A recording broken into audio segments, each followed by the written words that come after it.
Marine scientist David Dia-Dihan began working at the National Oceanic and Atmospheric Administration, or NOAA, in October. By mid-February, he had been dismissed. Dihan and hundreds of others were affected by job cuts, targeting probationary workers as President Donald Trump's administration began slashing funding for universities and research bodies. He's now applying for jobs in Europe. It is likely that the opportunities for me and others to find another job that will use our skills in the US are going to be few. Trump's administration says billions of dollars in cuts are needed to curb the federal deficit and bring the U.S. debt under control. Dihan says he will go wherever there are opportunities, even if there is a high cost. I'm going to probably lose my connection to my daughter who lives here in Florida. I do it because I'm passionate about science, about the marine environment. I will move overseas. The threat to academics' livelihoods at universities including Yale, Columbia, and Johns Hopkins has given Europe's political leaders hope they could reap an intellectual windfall. A letter reviewed by Reuters, signed in March by 13 European countries, urged the EU Commission to move fast to attract academic talent. And the European Research Council told Reuters it would double the relocation budget for funding researchers moving to the EU. 13 European universities and research institutes that spoke to Reuters reported seeing an increase in US-based employees and academics considering a move. But pulling in US talent requires more than goodwill. For decades, Europe has lagged far behind the US on investment of higher learning. Total expenditure on research and development in the EU in 2023 was more than $400 billion, according to Eurostat. That same year, U.S. spending was $940 billion, according to the National Center for Science and Engineering Statistics. A White House official said even with the cuts, the U.S. would still account for most of the world's research funding, and dozens of scientists have taken to social media, encouraging peers to stay in the U.S.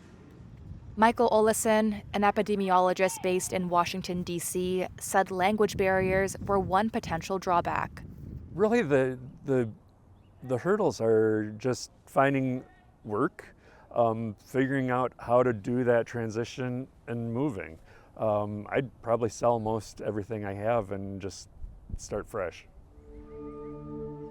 Olesen said any brain drain of US-based scientists wouldn't necessarily have a short-term impact, but future generations would be affected. The long-term implications, though, with losing some of the thought leaders in the sciences is that you also lose the educators, and you need that classroom setting a lot of times to learn how to do science properly.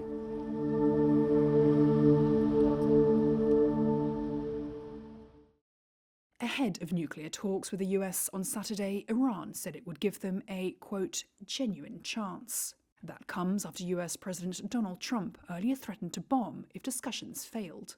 I can't imagine them doing anything else but making a deal. I would prefer a deal to the other alternative, which I think everybody in this plane knows what that is. And that's not going to be pretty, and I do not prefer that. An advisor to Iran's supreme leader said in a post that, quote, important and practical proposals had been prepared in pursuit of a, quote, real and fair agreement. Here's US State Department spokesperson Tammy Bruce. What happens on Saturday would, I suppose, determine whether there's more. Right now, this is a meeting that is arranged. It is not part of some larger scheme or framework. It is a meeting to determine whether or not the Iranians are serious. The talks are set to be held in Oman, which has mediated between the West and the Islamic Republic before. Trump withdrew the US from a 2015 big power accord with Tehran in his first term. His return to the White House has restored his maximum pressure campaign. To impose maximum pressure on the government of the Islamic Republic of Iran. Washington's ally Israel regards Iran's nuclear program as an existential threat. The UN's nuclear watchdog, the International Atomic Energy Agency, has said Iran is dramatically accelerating enrichment of uranium to up to 60% purity. That's close to the roughly 90% weapons-grade level. Western countries say there is no need to enrich uranium to such a high level for civilian uses, and that no other country has done so without producing nuclear bombs. Iran says its nuclear program is peaceful. The 2015 deal lifted UN, US, and European sanctions on Tehran in return for restrictions on its nuclear program. The UN Security Council enshrined the deal in a resolution in July 2015. When the resolution expires on October the 18th, the opportunity to trigger a so-called snapback ends. A snapback would reimpose UN sanctions, such as an arms embargo and a ban on uranium enrichment and processing. Trump has directed his UN ambassador to work with allies to reintroduce sanctions on Iran, while Britain, France, and Germany have told the Security Council they are ready to pursue a snapback. When Lebanon's civil war erupted 50 years ago this month, its National Museum became a flashpoint on Beirut's frontline. A deadly crossing between east and west Beirut. This new pavilion preserves an outer wall damaged during that conflict, a testament to the museum's and the city's resilience, and a rare example of memory preservation in Lebanon. The war erupted on April 13, 1975, after Christian gunmen fired on a bus carrying Palestinian fighters in Beirut. Militants took the museum as a barracks and they left their mark, says Culture Minister Ghassan Salameh. They were sleeping, eating and drinking here, he says. Some warmed themselves here and I think 4 pieces are still marked by the fires. The museum's curator at the time set about saving the collection, as Director of Antiquities Sarkis Khouri describes. Then Director of Antiquities Emir Maurice Shihab, to protect the National Museum, built boxes of reinforced concrete around the large pieces that are in front of you. Like the Ahiram sarcophagus, like the mosaics that are on the ground, that he covered with sand and put on it a layer of concrete so it is protected. And we have a video that shows this. He transferred the small pieces to warehouses and put out a rumor that artifacts were outside the museum and protected. So this way, the museum remained protected during the war. In 1995, when we started the restoration work, we started rediscovering the museum again. The war lasted 15 years, killing more than 100,000 people and displacing hundreds of thousands more. The new pavilion opened during Lebanon's latest conflict between Israel and Hezbollah last year. While they were building it, they found yet more pieces in the backyard, buried by Shihab for safekeeping. President Xi Jinping on Friday urged the EU to join China in defending globalization and opposing unilateral acts of bullying. That was a clear swipe at renewed US tariffs under President Donald Trump. The comments, Xi's first publicly since Trump's tariff move, are also a sign of how Beijing is looking to mend its straining relationship with the EU to weather the trade war with the US. But diplomats and analysts say ending a prolonged stalemate between the world's second and third largest economies won't be easy. During his visit to Beijing on Friday, Spanish Prime Minister Pedro Sánchez said there were opportunities for China and the EU to deepen their ties. Profundizar esa relación bilateral entre España y China y entre China y la Unión Europea. But he said it would be important for China to be sensitive to European demands for a more balanced relationship. The EU and other major trading partners argue that Chinese overinvestment in manufacturing is flooding the world with goods. Beijing accuses the EU of being protectionist. European diplomats, having seen years of discussions that resulted in no progress, are not holding high hopes for a reset. One, speaking anonymously, said China needs to show that they're serious, while another said China sees an opportunity for concessions but isn't really interested in improving ties. Spanish officials have rejected US warnings that a pivot to China would be, quote, cutting their own throat. Instead, Sánchez appears to be seeking to position Spain as an interlocutor between China and the EU. Recent developments show both sides are stepping up coordination. The EU and China have revived minimum pricing negotiations on Chinese-made electric vehicles, a solution to the bloc's tariffs imposed last year that Beijing has long advocated. All this comes as Trump backtracked on Wednesday on the hefty duties he had just imposed on dozens of countries, while immediately hiking tariffs on China to 145% from 104%. Analysts believe China views Europe as politically divided and weak after Trump's re-election, and hopes that tariff pressure from Washington will make EU member states more open to deepening investment ties with Beijing. I did a 90-day pause. President Donald Trump's decision this week to put a 90-day pause on his tariff plan for basically the rest of the world was following advice from Treasury Secretary Bessent, who's been a member, of course, of President Trump's trade team from the very beginning. But the fact that the president decided to back off was a result of, at least in part, of Secretary Bessent's advice, and a sign that Bessent is rising, at least within the president's trade team. I was told by a White House official that the Treasury Secretary was pushing for lower tariff rates before the president made his decision last Wednesday. But then after the president made that decision, that he and the rest of the team were supportive of it. But he flew down to Mar-a-Lago, to Florida, over the weekend and had a meeting with the president where he emphasized the need to talk more about the willingness to make deals with the other countries. And then the president's decision on Wednesday followed that emphasis on making deals. We are willing to hear you. Back to Bessent, that has a lot to do with his advice and his role. Scott, you want to have a statement on that? Sure. Look, the up 2, down 1 is not a bad ratio, or up 10, down 5.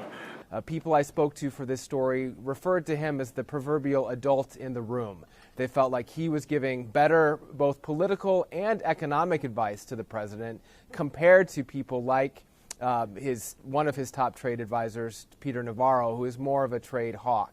And also compared to Commerce Secretary Lutnick, who some people felt like he was coming sort of down in the pecking order compared to Bessent, who was coming up. It's important to keep in mind that the president can change his own mind any time and often makes those decisions based on the people that he's listening to. But at the moment, we can deduce he's listening to Treasury Secretary Bessent, and people are pleased, at least within financial markets, that he's listening to someone who has the financial background that this Treasury Secretary has.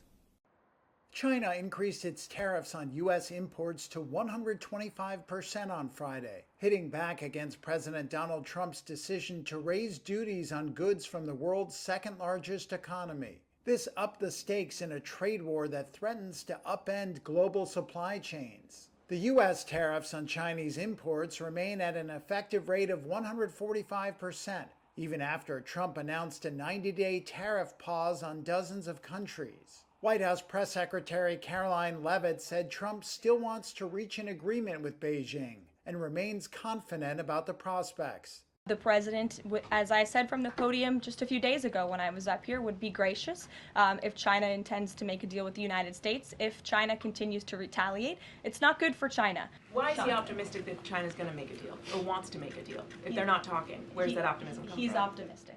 The head of the World Trade Organization, Ngozi Okonjo-Iweala, said the bilateral dispute could damage the global economy. Further escalation becomes tantamount to a shutting off of bilateral trade between the two countries, a decoupling. The negative macroeconomic effects will not be confined to US and China alone, but will extend to other countries, especially the least developed nations. Of particular concern is the potential fragmentation of global trade along geopolitical lines. A division of the global economy into two blocks could lead to long-term reduction in global real GDP by nearly 7%. As Chinese President Xi Jinping talked trade on Friday with Spain's Prime Minister in Beijing, his finance ministry called Trump's tariffs completely unilateral bullying and coercion. China indicated this would be the last time it matched U.S. tariff rises, but left the door open for other types of retaliation. Analysts say the kerfuffle has raised the risk of a recession in the U.S. significantly, and a survey out Friday showed consumer confidence plunging, though stocks finished the week higher. President Donald Trump's administration granted exclusions from steep reciprocal tariffs on smartphones, computers, and some other electronics imported largely from China, providing a big break to tech companies that rely on imported products. In a notice to shippers late on Friday, U.S. Customs and Border Protection published a list of tariff codes excluded from the import taxes retroactive to April 5th, covering 20 broad product categories such as computers, laptops, disk drives, automatic data processing, and more. While the White House did not explain the move, a spokesperson said the exclusion only applies to Trump's reciprocal tariffs on Chinese goods, which climbed to 125% this week. Trump's action also excludes the specified electronics from his 10% baseline tariffs on goods from most other countries, easing import costs for semiconductors from Taiwan and Apple iPhones produced in India. The president's 20% duties on all Chinese imports, which he said were related to the U.S. fentanyl crisis, remain in place. White House spokesperson Carolyn Leavitt said in a separate statement that Trump has made it clear the U.S. cannot rely on China to manufacture critical technologies such as semiconductors, chips, smartphones, and laptops. She added that at Trump's direction, major tech firms including Apple and chip makers NVIDIA and Taiwan Semiconductor, quote, are hustling to onshore their manufacturing in the United States as soon as possible.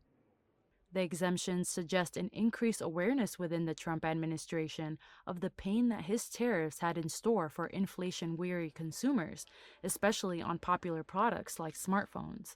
Analysts predicted that the price of a top-end Apple iPhone could jump to $2,300 from $1,599 with a 54% tariff rate. At 125%, economists and analysts have said that U.S.-China trade could largely halt.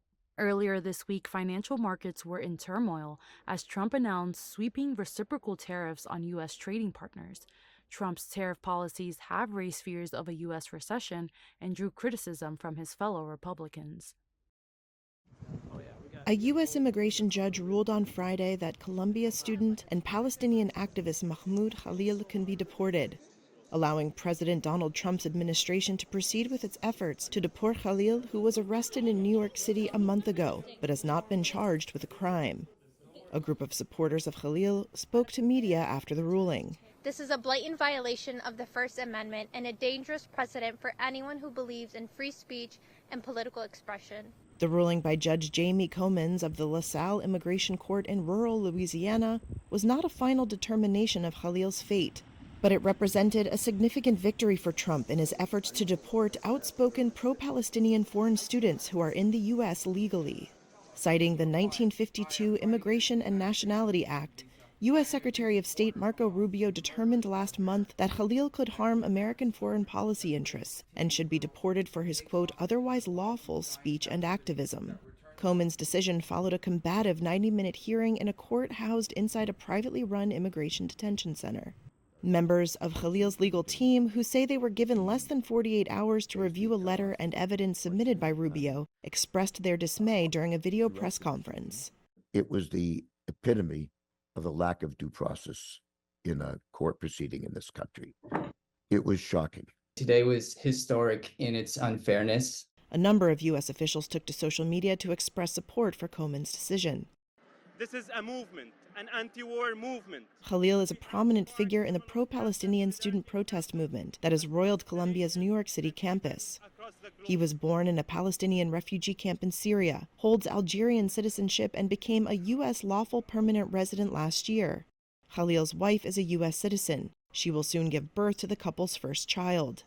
Khalil has said criticism of the U.S. government's support of Israel's military occupation of Palestinian territories is being wrongly conflated with anti-Semitism. For now, Khalil will remain in the Louisiana jail. Comins gave his legal team until April 23rd to apply for relief before she considers whether to issue a deportation order. An immigration judge can rule that a migrant cannot be deported because of possible persecution in a home country, among other limited grounds. In a separate case in New Jersey, a U.S. district judge has blocked deportation while he considers Khalil's claims that his arrest was made in violation of the U.S. Constitution's First Amendment protections for freedom of speech.